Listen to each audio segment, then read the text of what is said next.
There is a very close cooperation between DG Ener and the colleagues in DG Regio is absolutely fundamental, also because so much of the cohesion funds are going into energy efficiency, into renovation of buildings. To give you also a very clear example, the energy efficiency first principle is already enshrined in the overall cohesion policy framework from the current multi-financial framework program. So really to underpin that the investments that are done in energy efficiency should be starting from an energy efficiency first principle. It's also about the technical assistance to member states, precisely to assist member states with the challenges sometimes that they face in implementing that legislation and in using the funds.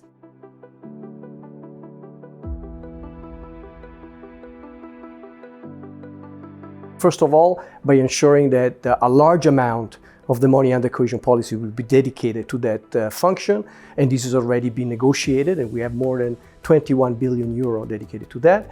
We are setting up technical assistance to aid and support regions to design and implement those projects. We are working with the European Bank to aid regions. We are discussing now with the member states and the regions how to integrate in their programs the Repower agenda, which means more money, more resources dedicated to energy efficiency. And so this is a package that will ensure that over the next 2, 3, 4 years, a lot of resources will hopefully be spent well and rapidly in the area of energy efficiency.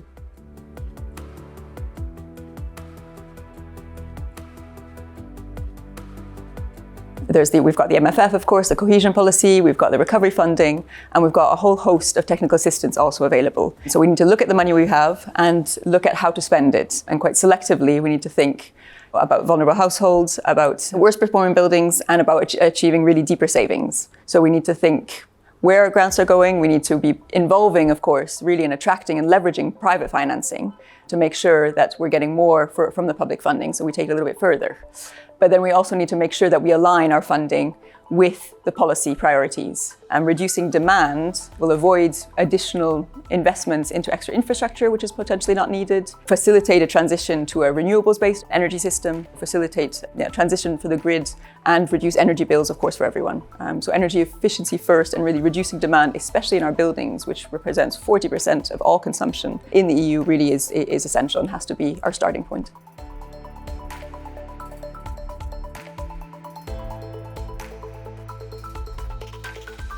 There are technologies such as hydronic balancing, for example, such as thermostats, for example, which are all non-intrusive, which can be implemented immediately and which have very short payback times of 2 to 3 years maximum. The second point I would like to mention, for example, when they use cooling installations. Take supermarkets as an example, where this cooling produces a lot of excess heat. That excess heat is not being used very often. It's just blown away. However, it could be recovered and could be used by the supermarket to heat water or to heat the supermarket. But it's also relevant, for example, for industrial sites, which can recover their excess heat from production processes, for example, for data centers, etc. So there is a huge potential there as well. We need technologies able to deliver immediate, effective, and measurable benefits. If we switch all the existing conventional light bulbs and light source to LED, we can have an energy saving up to 50%. If on top of this we also add LED connected lighting, this energy saving can go up to 90%. This is applicable to all the places where lighting is present, with great benefits in terms of energy saving, reducing emission, and also improving the quality of light of the places we are living in.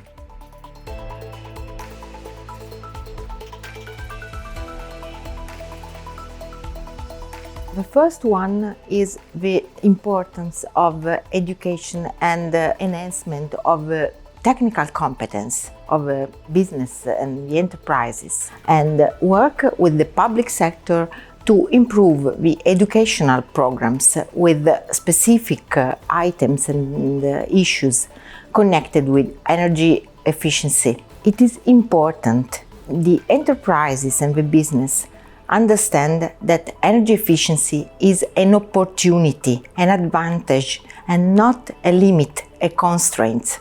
It is not a limit, it's the only way to go on and develop together.